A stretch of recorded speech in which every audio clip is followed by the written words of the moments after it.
Hey everyone, it's Kandace and Sher with Processing Trauma Out Loud. Hi Sher, Hey, Candace. how are you today? I'm doing great. Good. We've been in a discussion lately about really a new topic that we want to get into. I think we've been talking about that for a week or so, but it's the idea of brokenheartedness. And I want to just say, just saying that word, brokenheartedness, I wonder what it evokes even in the listeners. What does your body feel like when you think of being brokenhearted? And maybe you're brokenhearted right now in this season. Maybe slightly, maybe so much so you don't even know if you want to go on. Like there's this kind of a spectrum here. Share in our conversation a few days ago, you made a statement, and I was like, ugh, I was driving and I thought, I need to write that down. You're just so full of wisdom, Cher. I need to be have a notepad when I'm talking to you. I was surprised. I think you told me you did write it down. I was like, whoa, how do Maybe you I know? did. Well, maybe I did when I got home, but I'm pretty sure I was driving. Um, I could not, I might not be remembering that right. But anyway, it is true, friend. Like you will have these things that come out that I just want to capture. And a lot of times I'm like, gosh, we need to talk about that openly, because it's not just for us. It's for the people who are tuning in and are looking for hope. Yeah. Yeah, can you just share what you shared with me about If I brokenheartedness? can remember. I think we do IFS, we do parts work, and I have been particularly tuning into my very young parts over the last few months, really. And going deeper, getting more connected to even my body. What are the sensations that I, can connect to? And there's a lot of intrinsic memory stuff that's going on here. We don't actually remember what we felt or what we were thinking or experiencing, in those very young years of life. But I just had sat that morning and in this space of recognizing that I think I think I've been brokenhearted my whole life. I think that I came into this world with a broken heart. And I was just, just contemplating that. And I just really felt like there was this sense of confirmation, like affirmation almost, in even a spiritual sense of, um, that I have been a brokenhearted person, a brokenhearted woman all my life. And it kind of surprised me to go there. But as I kind of pondered that, I felt like not only have I been brokenhearted my whole life, but I think so many of us have been from from the womb or from very early. And this comes from so many different things, but particularly it can come from not being wanted, being that surprise, being a girl instead of a boy or a boy instead of a girl, right? There can be a lot of issues that can happen even while we're in our mother's womb, that a baby can get the sense of there's conflict or strife or some sense of Mm, the mother is not loving the baby, mhm, even in the womb. And I believe that that is my reality. And mhm, so, kind of this recognition that I think I've been brokenhearted my whole life. And I think a lot of us have been, Candace. mm, And I think for me, as I sat that morning and as I've kind of sat in that space the last several days, I feel like I'm grieving some of that in different ways of just like I don't have to have an explanation. I don't have to even have a memory. Like I'm just accepting the sense of knowing. mm, And it's honestly helping me move through it in a little bit of a different way. And I mean, I will say today, I don't feel like I'm buried under the grief of this. I almost feel like Yeah. a sigh of relief. And yeah, to name in a sense what my brain and my body has always known to be true. Yeah. Yeah, I remember when we were having that conversation and like it just makes sense to me that you would have been formed in your mother's womb with this sense of brokenheartedness because I know your stories. And that same day on my Facebook memories from 8 years ago, I had posted, same day we had this conversation, Psalm 147:3 that says, God heals the brokenhearted and binds up their wounds. Mm. And what I want to say about that is one, I do believe it's true. But I also want to say that God does that in the context of relationships here on this earth. Like we are his hands, we are his feet, we are his voice, we are his ears, right? So it's this whole idea, share that you needed someone with skin on Yeah, to come help heal your broken heart. yeah, There's lots of different stories that I know of babies, toddlers, even older people that got taken out of a home where the child was brokenhearted.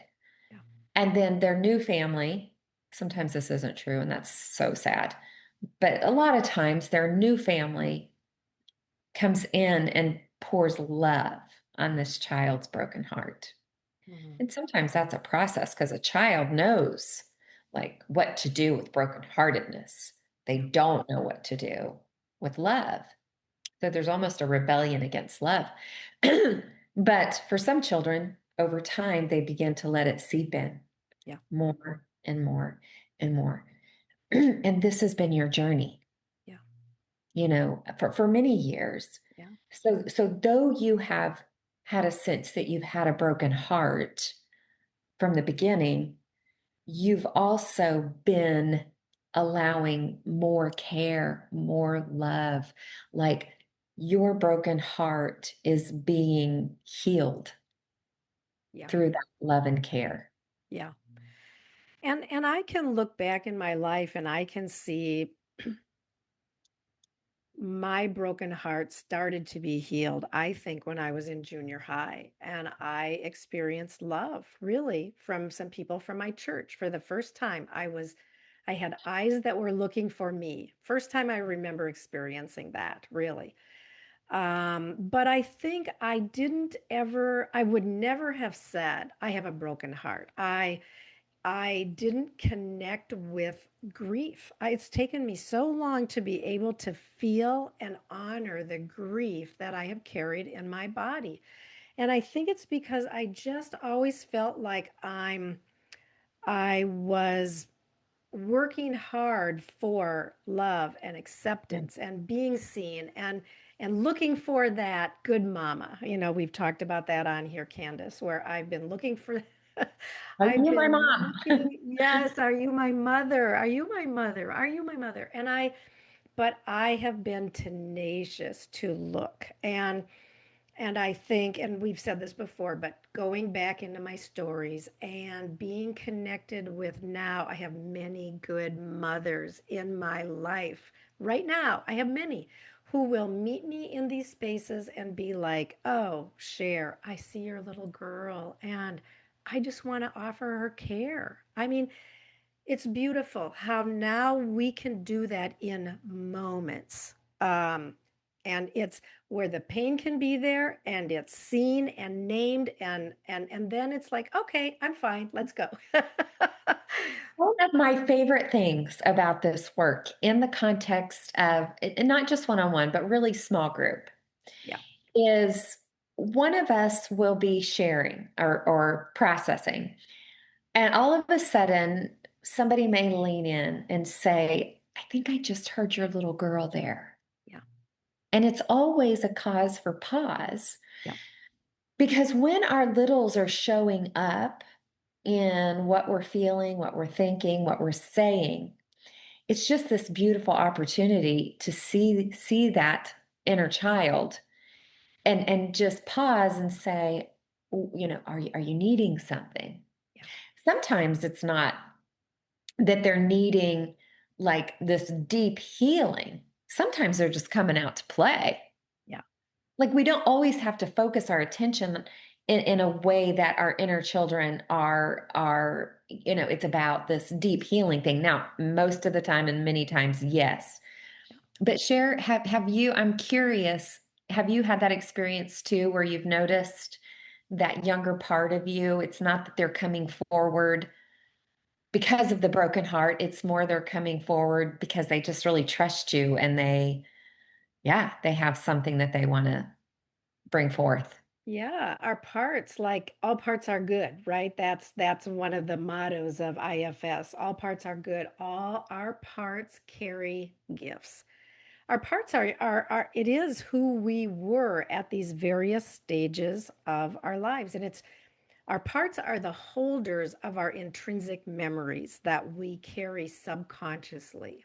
And we don't remember them until they come forth, and then usually when they come forth there's pain associated, and so a lot of times we push that down, right? Like I can even remember like in college how often I felt like I was 7 years old, and now I'm in this space, like I'm with all new people, I have roommates, and how often I would hang on the edge because I literally felt like I'm not like other people. I feel like I'm 7 years old. I don't know how to show up in this space.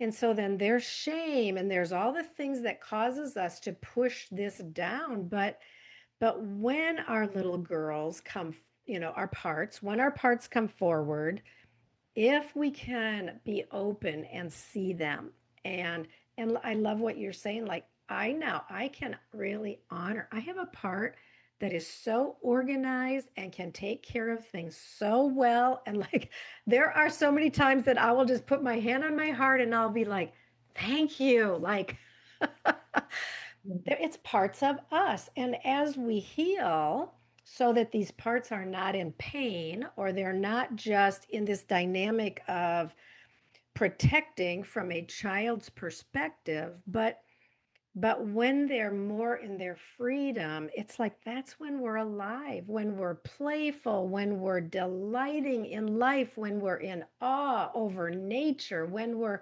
like these young, innocent, childlike parts of us that come forward in all of their gifts and glory, and it's beautiful. Yeah, when those parts have been so brokenhearted and so burdened, right? Begin to experience being seen, soothed, safe, and secure. Yeah. We've talked about the four S's on many episodes. They do get to rest, and so one of the words that we've talked about when we did our sessions with Lori Proctor, the president of So That. Um, it's that integration piece, but even that integration is still that part that holds our gifts. Yeah. Yeah. And so when we think of the concept, God heals the brokenhearted and binds up their wounds, right? This is integration, Yeah. right?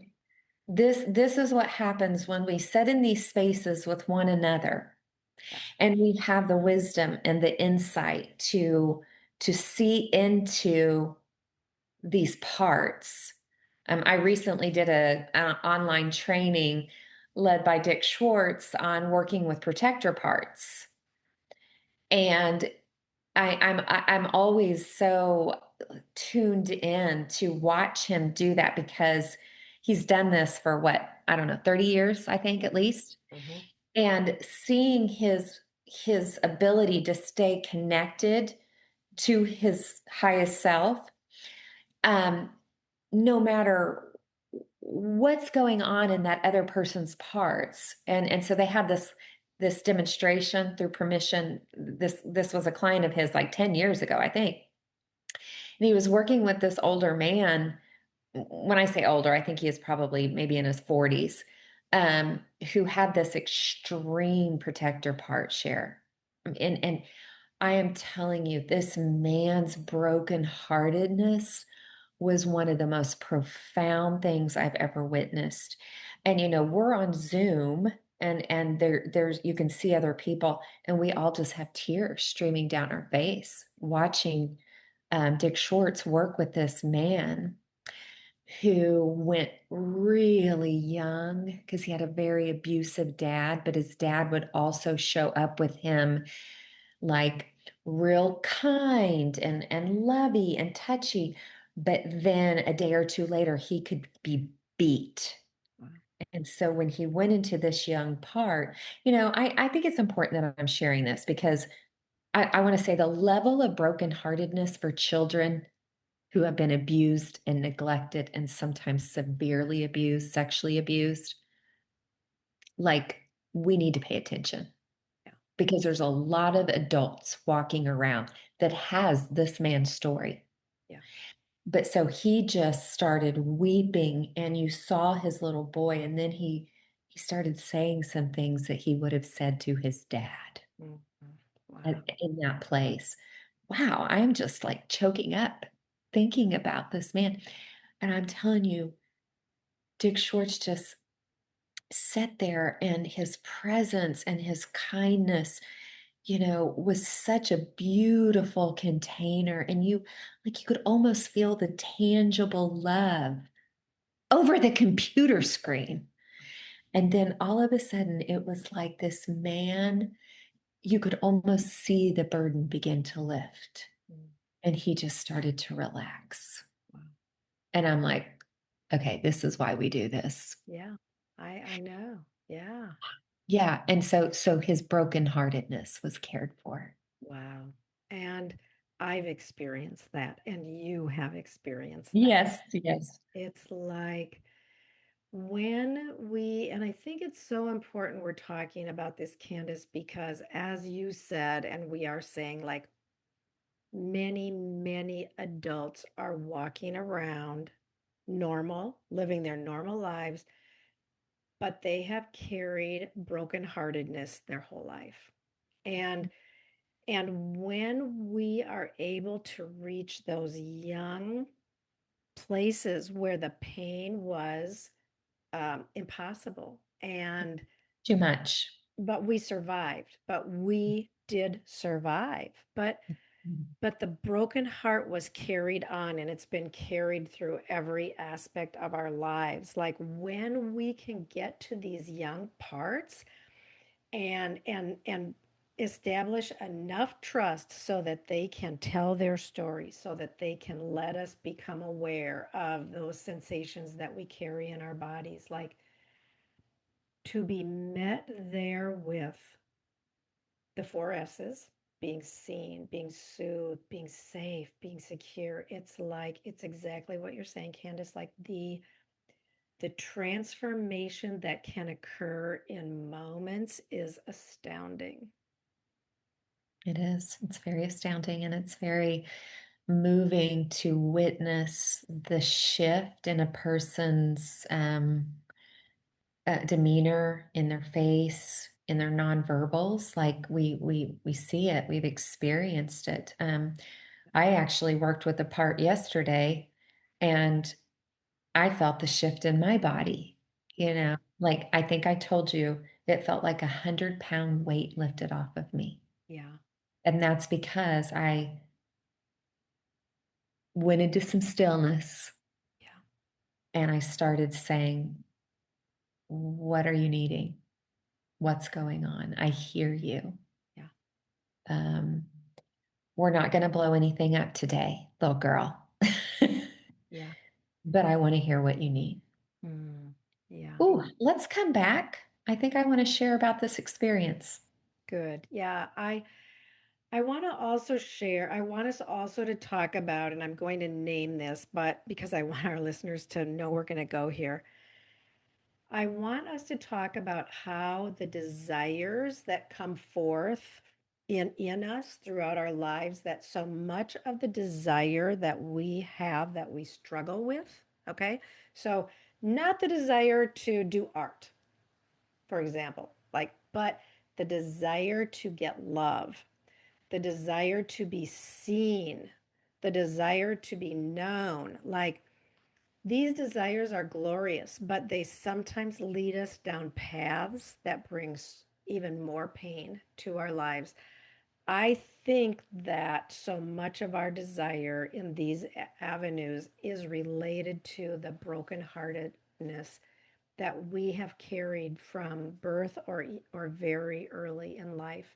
And I want to talk a little bit about that because I feel like so many people are living in shame because of the results of where their deep desires have taken them Mhm. and the pain that it's brought in their lives. And I think this is so important that we address this, Candace. I agree 100%, friend. Yeah. All right. It's good to be with you in this episode, and I will see you in a few minutes for our next episode. That's right. Love you, friend. Love you too.